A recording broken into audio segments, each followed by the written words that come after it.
What you read about, primarily about Ibrahim alayhi salam, is dawah. Yunus, dawah. Isa, dawah. Musa, dawah. The story that you are reading about in the Qur'an, of course Musa is also a lot about how he led his people. The problems of being a leader. Musa, we hear about that. But still, so much of the story, in fact there's so much about Musa in the Qur'an, some scholars said the Qur'an nearly became the book about Musa. But it's a story, so much of it, the story of his dawah. How he goes to Pharaoh, how he brings proofs, how he brings evidences, what he has to deal with as a caller to Allah subhanahu wa ta'ala. And in reality, my brothers and sisters, the life of the Prophet sallallahu alaihi wasallam for 13 years in Mecca, before any rules or regulations were revealed, only the prayer is the only worship that was institutionalized before Medina. So therefore, what was all of those 13 years in Medina? It was all about dawah. But you know what, brothers and sisters? If you look at the Muslims today in England, you would think that the whole of the stories in the Qur'an was about halal meat. That's what you think. You think being a Muslim is about how halal is my meat. Yeah, that's what you think. And, building a dome and a minaret on our masjid. Maybe you think that's the whole of what Islam is all about. You wouldn't have thought that would anyone look at the Muslims in the UK today and say, looking at their book, there must be a lot about calling people who are not yet Muslim to Islam in it. Because if you read the Qur'an a lot, you will be compelled to behave in the way that the Qur'an is inculcating into us. When you read about the prophets and the lives of the prophets, you want to be like them, you'd want to emulate them, because those stories are there to inspire you, to motivate you. But if you don't read it, if you never pick it up in a language you can understand, you just wrap it up and put it on a cloth and read it for dead people, how is it going to inspire you? How is it going to move you? Of course we will never be the ummah that is supposed to be inspired by this book if we don't read it and we don't understand it.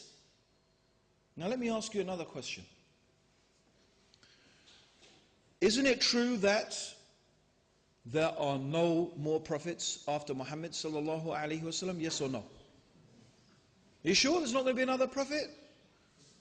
Ghulam Mirza Ahmed of Qadian maybe? Elijah Muhammad? No? Any more? Huh? No, there's no more prophets.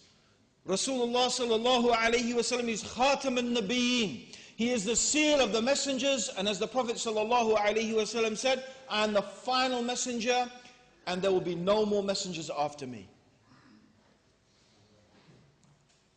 So if Muhammad sallallahu alayhi wasallam is the final messenger, you tell me, upon whom does the duty and obligation lie to pass on the message of Islam? If the Prophet if there are no more prophets, who has to take that responsibility? Huh? Who has to take that responsibility? Yeah, I want it a bit more personal. Who has to take the responsibility? Okay, I want to hear you all say it. Us. Yeah, you, every single one of you, you have that responsibility. Us, not the ummah. Don't externalize it. That's nice, isn't it? Oh, the ummah. I mean, that's a part of it, but the ummah, right? Yeah? Someone else other than me, yeah? I mean, I'm part of it, but, right? Is that what you mean when you say the ummah? Is that what you mean when you're trying to put it somewhere else? No, it's you, brothers and sisters. No, it's not Abdurrahim. It's not Hamza Sortis. It's not Zakir Naik. I know you'd love to leave it up to those guys. Yeah, they're doing a good job, mashallah. Really? What? Well, how good a job, really? How many people do you really think are becoming Muslim from watching Peace TV? There's a lot of Muslims, inshallah, being motivated to be better Muslims. But how many non-Muslims do you think sit and watch Peace TV? Huh? No, not many. Come on, guys, it's not many. It's a reality. In reality, the true reality is the people who are responsible for da'wah are you. The people who are responsible for performing and fulfilling the task of the messengers are you. It's us. All of us together, we have to do that. And we have to do it individually and we have to do it collectively. In the Qur'an, Allah subhanahu wa ta'ala, He said, وَلْتَكُمْ مِنْكُمْ عُمَّةٌ يَدْعُونَ إِلَى الْخَيْرِ وَيَعْمَرُونَ بِالْمَعْرُوفِ وَيَنْحَوْنَ إِلَى الْمُنْكَرِ وَأُولَٰئِكَ هُمُ الْمُفْلِحُونَ. Let there arise from you a group of people. Let there arise from you a group of people, calling to all that is good, enjoining what is right and forbidding what is wrong, and they are the successful ones.